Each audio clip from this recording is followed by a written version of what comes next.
So we've been in the book of Mark. I'm going to probably reference Charlie Kirk stuff this morning because it has absolutely consumed me since Wednesday.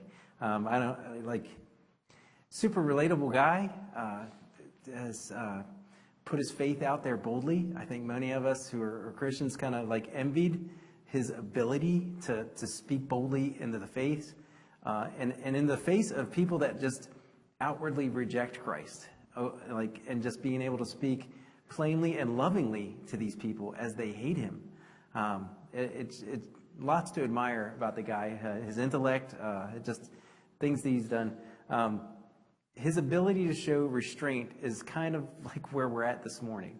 The fact that he did not seek retribution when he was harmed or done wrong throughout his life is pretty amazing. And I think he sacrificed himself almost like a martyr. I think he was a martyr for the faith, quite honestly. Anyhow, there's some parallels here this morning. I'm not trying to over-connect or anything like that. I can't help myself this morning, so I'm going to make those connections to some extent. So where we are in Mark, it's kind of where we left off was Jesus was in the upper room with his disciples. Then he leaves the upper room and he goes up. Here, I'll kind of show you where we are.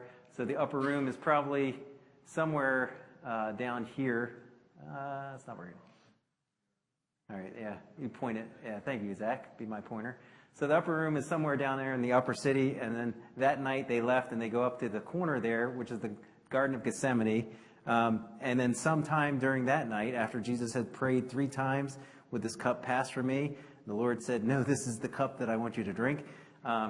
Judas shows up with an army, a dispatched army from the temple guard, basically arrest Jesus. They take him to Annas' house, Annas and Caiaphas' house. They have literally thrown out all the rules of engagement in terms of how you try somebody. They are ignoring all the Jewish laws. They find him guilty of one thing, telling the truth. What they think is blasphemy, that Jesus claiming to be God, which is actually, he is God. They are actually the ones committing the blasphemy. So they beat him. They make sport of him. By morning, they bring him to the temple. They bring him before the whole Sanhedrin. They were like, yes, let's get this guy. We got him, kind of thing. So then now we're in chapter 15. We go from the temple up there to like 4 and 5. Fortress of Antonio is where they're going to take him. This is where the Roman authority sits. And it's kind of interesting that it's so close to the temple. If you don't know much about Rome, when Rome conquered a nation, they accommodated themselves to whatever palace was there would become the new fortress for Rome. For any conquering foe, they pretty much took over places that those foes would have had as a priority, kind of thing. So that's why it's so close to the temple. This is probably where Pilate sat, and when they bring him to Jesus. So with that, let me go ahead and just read, and we'll get into. Let's see if I can find the mouse back again. Thank you, Zach. So we're going to get back into chapter 15 this morning. So very early in the morning, the chief priests with the elders and the teachers of the law and the whole Sanhedrin made their plans. So they bound Jesus, led him away, and handed him over to Pilate. "Are you the king of the Jews?" asked Pilate. "You have said so," Jesus replied. The chief priests accused him of many things. So again, Pilate asked him, "Aren't you going to answer? See how many things they are accusing you of?" But Jesus still made no reply, and Pilate was amazed. Now it was the custom at the festival to release a prisoner whom the people requested. A man called Barabbas was in prison with the insurrectionists who had committed murder in the uprising. The crowd came up and asked Pilate to do for them what he usually did. "Do you want me to release to you the king of the Jews?" asked Pilate, knowing it was out of self-interest that the chief priest had handed Jesus over to him. But the chief priest stirred up the crowd to have Pilate released Barabbas instead. "What shall I do then with the one you call the king of the Jews?" Pilate asked them. "Crucify him," they shouted. "Why? What crime has he committed?" asked Pilate. But they shouted all the louder, "Crucify him." Wanting to satisfy the crowd, Pilate released Barabbas to them. He had Jesus flogged and handed him over to be crucified. All right, that's as far as I'm going to get today. And then, so we're going to start breaking this down. So very early in the morning, they go, again, from the temple, the teachers of the law, they kind of have the sentence, they have kind of a plan made up. You kind of wonder, well, why aren't they executing Jesus themselves for the blasphemy? That is covered to some extent, but they don't have the civil authority to do it. Rome only allowed them certain rights to commit murder and other, or to, and I guess in Rome's eyes, if they committed certain crimes, the Jews had the right to do capital punishment. This was not one of them. So they're bringing Jesus, but this is not the crime that they're going to try to present to Pilate, which is interesting. The sentencing changes all throughout the night, kind of thing.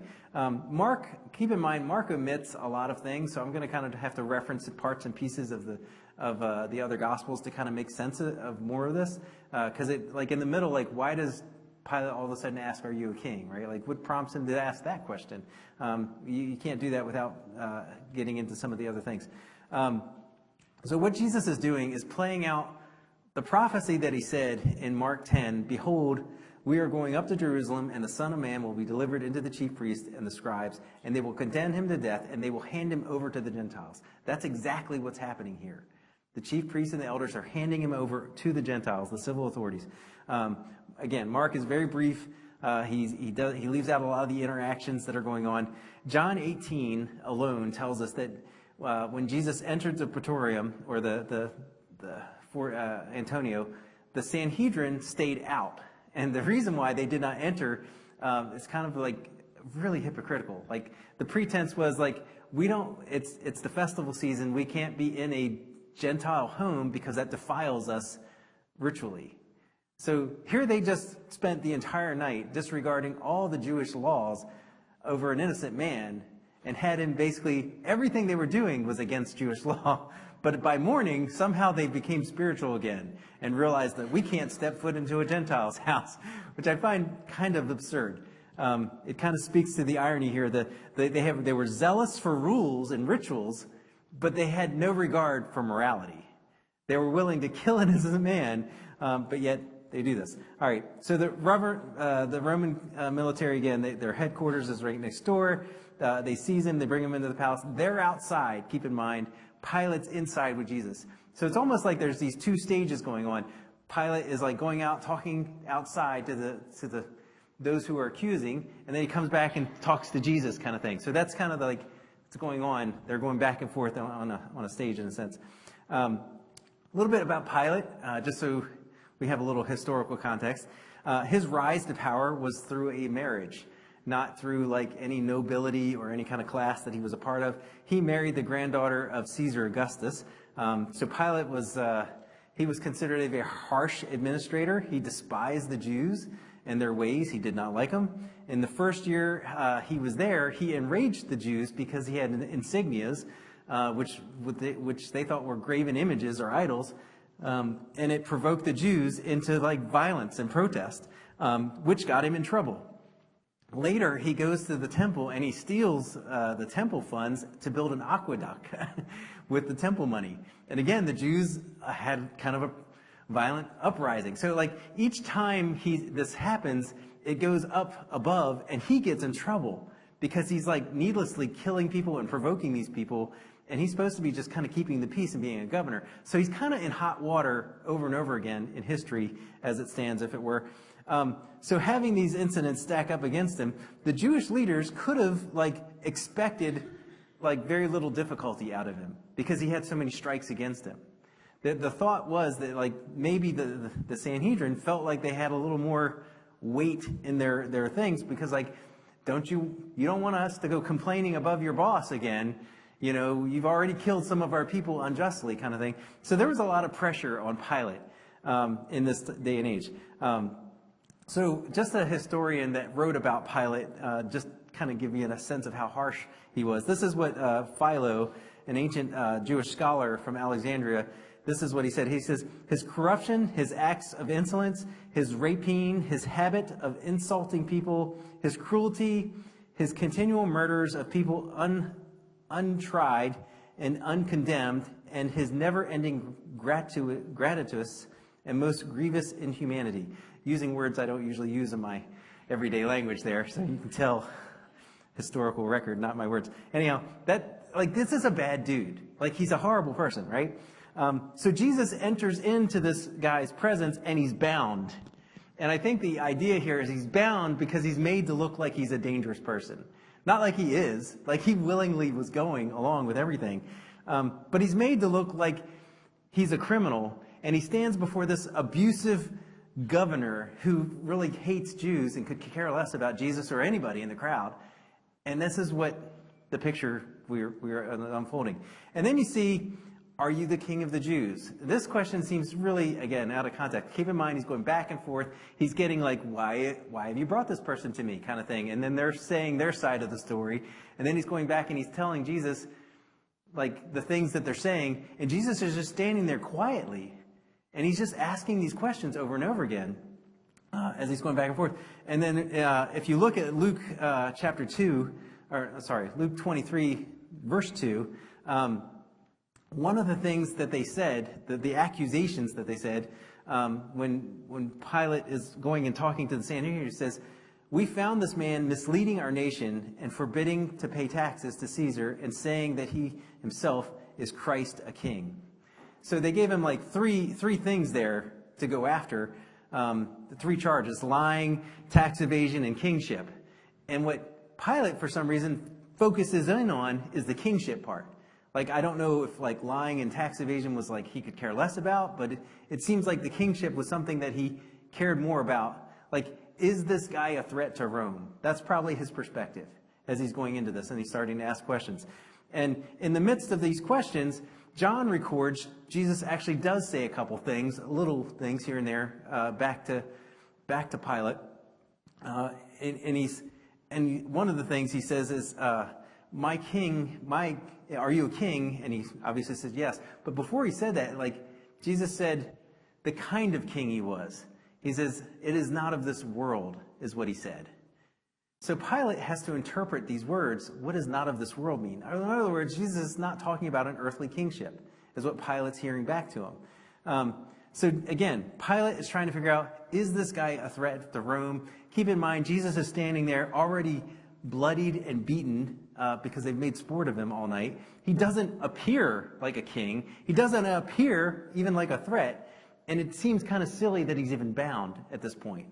It's kind of like, I think that Pilate is seeing through all of this.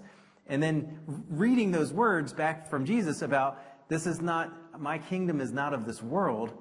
Pilate probably, looked at this and said, like, this guy's not a threat to Rome. How could this guy be a threat to Rome? He's declared himself a king of an otherworldly thing, not here. Like, that's fake in Pilate's mind. That doesn't mean anything to me. So he interpreted Jesus' words as kind of spiritual and religious and harmless. Like, that meant nothing to him, is kind of how he looked at it. And so therefore, he does not view Jesus as a threat to Rome. He views him very much as an innocent person at this point. And Pilate recognized even that the religious hate that was going on the outside was kind of jealousy over this guy. That he could see that, like, he could look into the eyes of the Sanhedrin and he could tell that what they didn't like about Jesus was the fact that people liked him over spiritual matters. And it was just, this was a religious competition from Pilate's point of view. And it doesn't concern him, really, is what he's coming to the conclusion of. So then you read more, and you see the chief priests, they're continuing accusing, they don't stop accusing. He goes back, and he, like, asks for more, he keeps coming back to Jesus. And so these accusations just keep flying, and more stuff keeps coming out, kind of stuff, as he's going back and forth. And we shouldn't see, like, in Mark's language here, I think it's very interesting that he uses the word, the chief priest accused him. Like, that word is, it connects with the devil, right? The devil, Jesus said, the devil is the accuser of the brethren. Like, and Jesus at one point said, you follow your father, the devil, when he talked to the Sanhedrin. Like, that's what they are playing out to their father's, the devil, wishes here, in a sense. And then he says, aren't you going to answer? And he's perplexed, and this is exactly what Caiaphas and Annas were like, aren't you going to answer? Like, why don't you defend yourself? Like, why are you showing so much restraint? Why all these accusations and you have nothing to say? It's quite interesting that they're all trying to demand Jesus to say something, and he's not. And I think this is playing out Isaiah 53:7. He was oppressed and he was afflicted, yet did not open his mouth, like a lamb that was being led to the slaughter, like a sheep that is silent before his shearers. So he did not open his mouth. Even when Jesus is not out there quoting the Bible, because Jesus speaks Bible, right? Like when he doesn't speak Bible, he's acting out Bible, like by doing this verse, which I think is interesting. Most people, like when we get accused of something, like don't we like get defensive? Like especially if people are doing something evil and wrong, and especially if it's not true, we're like all the more like self-righteous and indignant about it. Like don't get in my face with that stuff. Like that's the natural human response, is to defend ourselves. And Jesus does none of that. Jesus doesn't act human because he's God. So there's a saying, a dog barks at the moon, yet the moon keeps shining all night. This is the idea that dogs don't like the bright light, so they get out and they bark at it, but the moon doesn't shut up, or in a sense, it keeps shining. I don't know who said that phrase or where it came from, but this is what Jesus, despite all the dogs around him that are barking at him in the middle of the night or this morning, he's just standing there shining majestically, letting all the dogs bark while he just shines as the Savior, God of the world, kind of thing. He doesn't retaliate. There's no retribution here. He's horribly mistreated throughout the night, and he doesn't do anything to stop it. And Pilate is sitting there. He's amazed that Jesus has nothing to say, really, about this. It's so unlike a human to be accused of anything and not to be defensive and to, like, rile up. It's a stark contrast between the outside. There's these angry liars that are screaming all these accusations that aren't even true, and then Jesus just kind of majestically quiet and innocent on the other side. It's really quite a contrast. So he shows incredible restraint. It's incomprehensible restraint. And I think Pilate stands here and he's amazed by it. And we should be too. Like anybody that's ever been like put on trial for something that's actually innocent of something, like that's not the normal response. And it would just amaze us if somebody had that kind of restraint to not do anything. Here he is, all-powerful, being of the universe, spoke the world into existence, and he's showing restraint to those he created and have bludgeoned him and beat on him tonight. And he's not doing anything about it. His silence amazed him. His restraint amazed him. He has all the power in the world to harm those who harmed him, but he doesn't. And that should amaze us. Now, again, Mark omits another section of scripture here that happens. So, like, Jesus kind of comes to Pilate, and then Pilate, once he learns that he's from Galilee, he's like, well, Herod's in town. I'll send him over to Herod, trying to pass the buck, because he's like an innocent man, and Pilate wants nothing to do with him. So he tries to give him to Herod. Herod looks at him as like, I don't have anything to do with this guy either. And he sends him back to Pilate. That part's missing. And without a verdict and without a sentence. So Pilate still got this guy on his hands, doesn't know what to do with him. So those are like the three encounters that he has. All right, so now there's this custom at this festival where Pilate typically releases a prisoner. And this time he's like Barabbas and his gang of insolent people have murdered people as part of an uprising. So this is like a normal punishment. And it is like, this is an everyday kind of thing in the Roman world. Like they crucify people. Like Mark doesn't go into details about what a crucifixion is, but he expects his readers at this time when he's writing this out, they all just know what it is because it was a common day practice. Like if you read about how many crucifixions were actually done by the Romans, it's kind of like, it's extremely grotesque how many were done. So he doesn't go into detail, but there's this custom here that Rome is kind of releasing a prisoner. This is kind of a symbol of goodwill, if you will, demonstrating that Rome's going to show mercy to the people to some way. So it's kind of like a pardon. Like a guy is on death row, he's guilty beyond a question of a doubt, but yet he gets a pardon. So Pilate has this symbol to kind of use to his advantage, and I think he's hoping, because he's declared Jesus innocent several times at this point, I think he's hoping that he's going to be able to present him to the crowd and be like, hey, who should I release? This innocent guy who claims to be a king of the Jews or these murderers? Kind of like, and I'm sure he's like hedging his bets that like, oh, surely they're not going to release the murderers. Like clearly they will have reason in them and be like, let this guy go. But it backfires on him, obviously. That was not the divine will of God or what was going on here. He doesn't see Jesus as a threat. Barabbas, however, truly is a threat to Rome. He truly has murdered people. He's attempting to release the innocent guy when the murderer is going to end up being the one that gets set free, because it backfires on him. So he goes and he says, "Do you want me to release the king of the Jews, or this murderer?" So again, Barabbas unquestionably guilty. While they couldn't find any guilt in Jesus, Barabbas stands there as kind of a picture of us, right? We are unquestionably guilty without a doubt. We have all sinned. We have all, in some way, offended the holy God of the universe. Sin is this idea of missing the mark, that somehow perfection is right there, and like you're trying to shoot an arrow at this target and hit a bullseye every time. All you have to do is miss the holy mark, this moral, objective, holy mark one time, and you're guilty. And that's all of us. None of us have gone through life without missing that mark at least some point in our life. We've all missed it.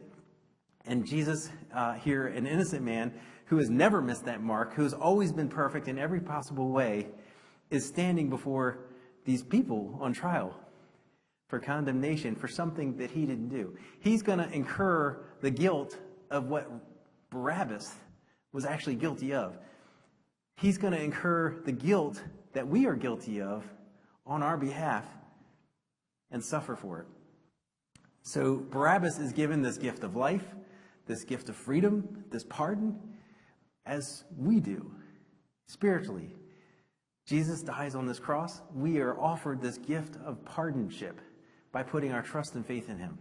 So Pilate knew, and Pilate didn't know any of this stuff, of course. Pilate didn't recognize that God was putting on display for us the ultimate scene of justice for us, right? Like this, all these people in this scene, in this crowd, like they don't know that they're playing into the hands of what the divine sovereign Lord wants to do. He wants to hand his life over. He wants to demonstrate his holy justice and give us a path to righteousness. I think about it, there's nothing too powerful, there's nothing that God can't do, right? Like if God wanted to just say, "I forgive you," when you ask for forgiveness, he could do that.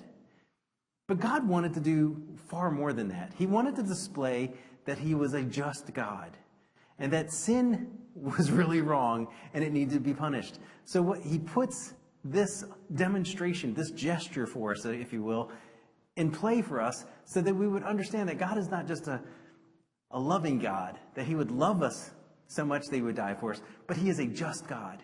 He would suffer the wrath of what we should be punished for and not let sin go unpunished.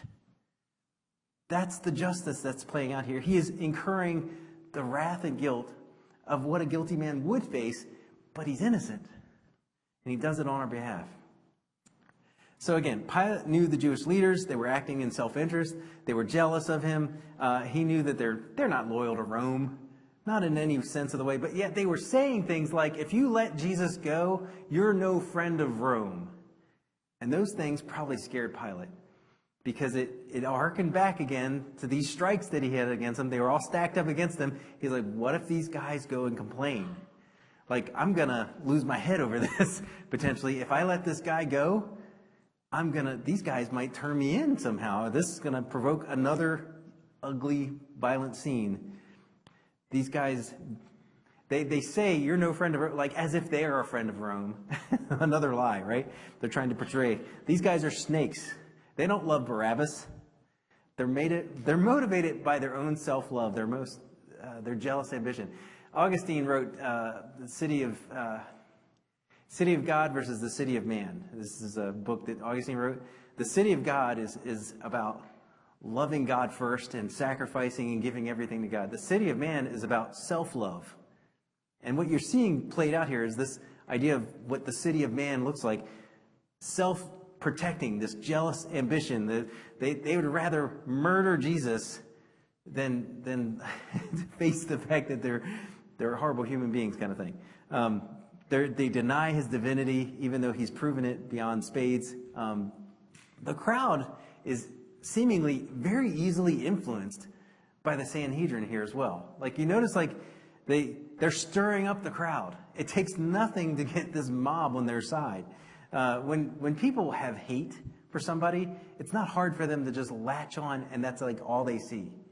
And then like hate drives them into something like murder. You can see where I'm going with this. This mentality of just, if your version of the world is all about self-love to you, and what matters to you matters most, then your hatred for somebody and their life and their value becomes less. And it becomes very easy for you to do away with that person. That motivation is here on the table here. Nobody knew the name Tyler Robinson until this week. Why do we know about him? Because he shot Charlie Kirk, right? The motivation behind him was self-love. The motivation for why he would pull a trigger or do something like this is because he didn't like what that guy had to say. And it was enough for him to go pull a trigger in front of his family and kids over that kind of thing. This trial is not much differently motivated. These are people living in the city of man, motivated completely by self-love to do these horrible, insolent acts. So what shall I do? This is like the most important question that Pilate asked. What shall I do with this man, the King of the Jews? This is a question that everyone needs to ask about Jesus. What shall I do with Jesus? Charlie Kirk answered this question at every one of his events. He would say, I'm a sinner saved by grace, almost at every time. Every time he saw the guy speak, he was always about, I want to be remembered for my faith, first and foremost. He boldly proclaimed he was a sinner saved by grace. Pilate asked, what shall we do with Jesus? It's a good question. Everybody who ever lives or walks the earth needs to decide, is he Lord or do you reject him? There's no middle ground in this. There's no like, I don't know if I can make a decision. A no decision is a decision. It's a decision to reject him. That's what's clear here. Wiersbe says it pretty well. Warren Wiersbe wrote, he says, Pilate goes down in history as the man who tried Jesus Christ 3 times, declared him not guilty, yet crucified him anyway. A no decision is a decision. Pilate tries to reason with the crowd. He goes back. He says, what crime has he committed? What evil has this guy done? They answer, crucify him. There's no reasoning here. There's just anger and hate. No one was willing to be reasoned with. No pleas of step up to the mic and talk to me was going on here. Debate with me. Reason with me. Anything. None of that was on display here. It was just hate and crucify the man. Wanting to satisfy the crowd, Pilate released Barabbas. This is crazy when you think about the context of everything that's going on here. Pilate's name goes down in history only because he was in the path of our Redeemer, quite honestly. There were 5 governors before Pilate. Does anybody know their names? They're recorded in history, but nobody knows who they are. Why don't we know who they are? History doesn't know them. But everybody in history knows Pilate's name because Christ was in the path of redemption and Pilate was in that path. We don't even know what for sure really what happens to Pilate after this. That's what's crazy. Like when you start reading the accounts, but we know what Jesus did. We know the movement that he started. The whole universe is changed because of what Jesus did. Pilate disappears from history after this day, for the most part. So here's the takeaway from this. It really doesn't matter how historians or earthly records record you. It really doesn't matter for any of us how earthly historians remember you. What really matters is if Jesus will remember you. That's what matters. That's the only thing that matters in life. When Jesus was hanging on the cross, he had 2 thieves on either side of him, and they both jeered at him, it says in Scripture. They both mocked him. But at some point, one of the thieves had a turning point and started to recognize that this is an innocent man. He's not an insurrectionist. He didn't murder people like me. Like most of the guys that were up there were probably part of the whole Barabbas crowd. They were all probably part of the insurrectionist crowd. And he simply gets to the point where he says, will you remember me? It's the question we all need to ask Jesus. Will you remember me? Here's the part that I think I struggle the most with. Even now, Tyler Robinson has the opportunity to turn to Jesus and say, will you remember me? I struggle with that because I don't want him. Like something inside of me screams, I want justice for this kid. I want him out. I want him gone. That's the human side of me. But Christ died even for that guy. That's hard to swallow. Christ died for both thieves on that cross. That's hard to swallow. Murderers have a chance to get it right. I pray for this young man's soul that maybe Charlie Kirk's faith will still have an influence on him while he's sitting in prison. That maybe he will just realize for once that the truth that Charlie spoke was real. It was a reality. Because otherwise, that poor man's soul was heading for hell for eternity. I can't imagine the judgment that he's facing here on earth is nothing compared to what he's going to have spiritually. Remember me are the words, the most pleasing words that you could ever say to Christ. Remember me when you get into your kingdom. The simplest expression of faith are those words. Anyhow, I have such a heavy heart. I'm going to stop here because I'm going to probably end up crying. So let me break.